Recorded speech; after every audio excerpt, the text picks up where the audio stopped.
Asterisk in a quiet village surrounded by dusty roads and dry fields lived a boy named Jackson. He was perhaps 12 or 13 years old, though even he wasn't sure. No one in his family had ever kept track of birthdays or dates.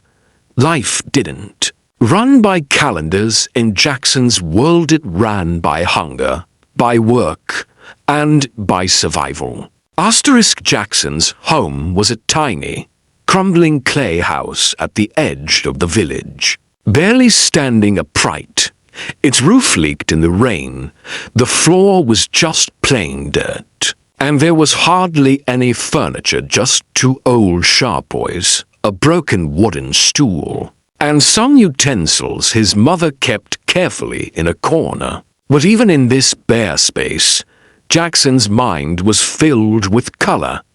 He had dreams, big ones. Asterisk every morning, before the sun could rise and spill its heat across the earth, Jackson would wake up and go outside, sitting near the well with a worn-out book in his lap. It was a second-hand science book he had found in a pile of trash behind the village school. Half its pages were torn, the cover barely holding on. But to Jackson, it was a treasure. Asterisk he couldn't afford to go to school. His father had passed away when he was a baby, and his mother worked as a housemaid in the village. Whatever she earned was barely enough to buy food. There was no money for uniforms, no money for school bags, and certainly no money for dreams. Asterisk yet. Jackson never stopped learning. Asterisk he would wait outside the local school after his work was done, watching the other children through the classroom window. He listened carefully to the teachers, memorizing everything they said. He would then go home and repeat it all to himself, as if he were his own teacher. Asterisk sometimes. Kind teachers noticed him and gave him chalk pieces or old notebooks. One even once gave him a geometry box, saying, "You remind me of myself when I was young." Asterisk that night, Jackson slept hugging the geometry box like a child with his favorite toy. Asterisk despite all this, life wasn't easy. Hunger always came knocking, and poverty was an uninvited guest that never left. At the age of 13, Jackson decided to take up work. He couldn't let his mother bear everything alone. Asterisk he became a laborer. Asterisk every day after the sun rose, Jackson would walk to the nearest construction site. There, he'd lift bricks, mix cement, carry heavy loads, and follow orders shouted at him by men twice his size.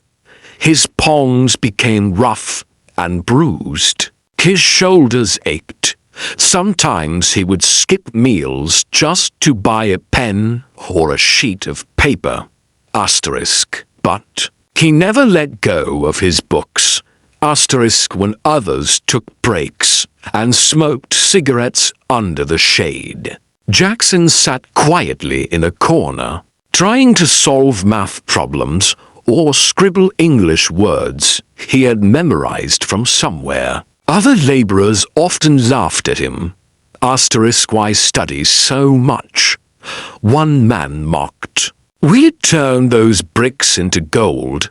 Asterisk you'll end up doing this your whole life anyway. Another said with a chuckle, "What good is that book when your hands are made for lifting loads?"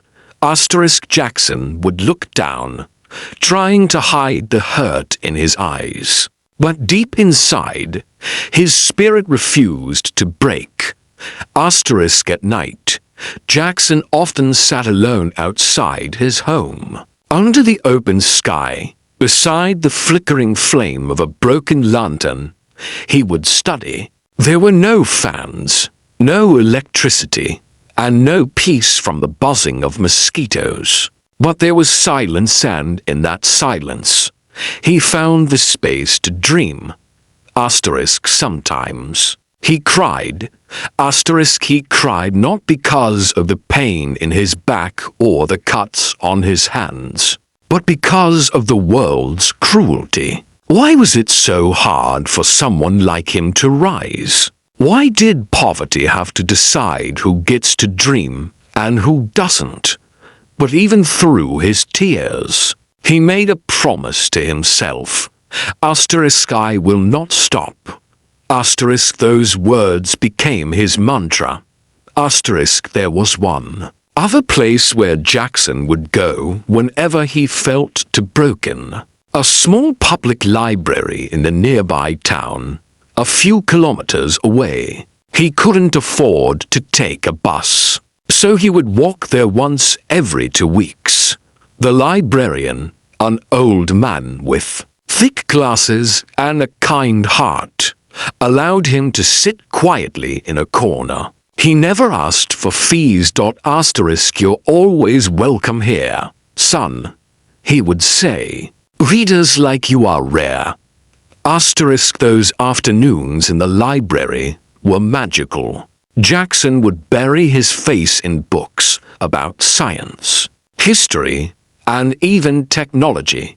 One day, he came across a book about the internet. He read about websites, about search engines, and finally, about something called YouTube. It fascinated him. People created videos and uploaded them to the world. Anyone could watch them. Anyone could learn from them. And some, if they worked hard enough, even earned from it. That night, Jackson could barely sleep. Could he do that too? The spark of hope. That night, he made a plan. First, he would save enough to buy a smartphone. Then he would teach himself to make videos and share his life and learning with the world. He believed if people saw what life looked like for someone like him, maybe someone would care. Maybe he could help others like him. He worked harder than ever, skipped meals, took longer shifts, and eventually he bought a second-hand smartphone, slow, scratched, and cracked, but real.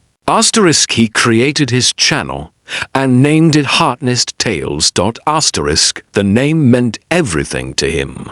It was where he would pour his heart out and share stories from the nest of pain, effort, and hope he lived in. His first video was shot using a brick as a tripod. The lighting was a dim bulb tied with thread.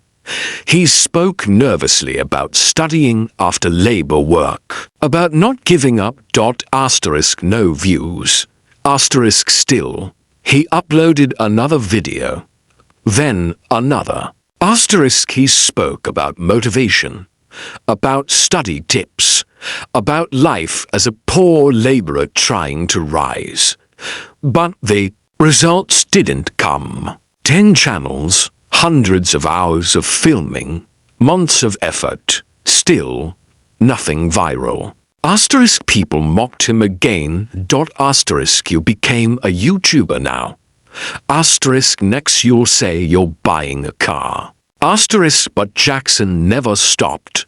At night, he'd cry quietly, then wipe his tears and continue editing on his broken screen. One day, he uploaded greater than how I study after labor work.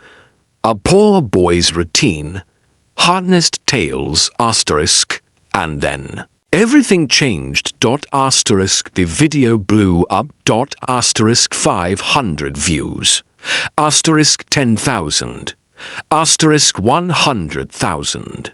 Thousands of comments poured in.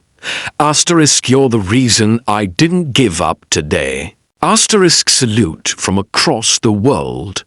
Asterisk Heartnest Tales deserves millions of subs.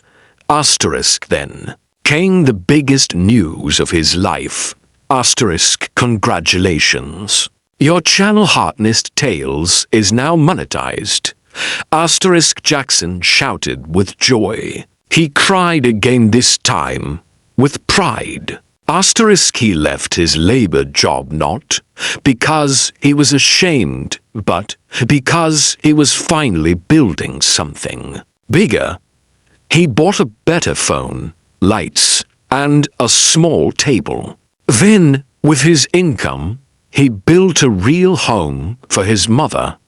Painted walls, a clean bed, a shelf of books. Asterisk everyone who laughed at him now clapped. Asterisk even the village school invited him to speak.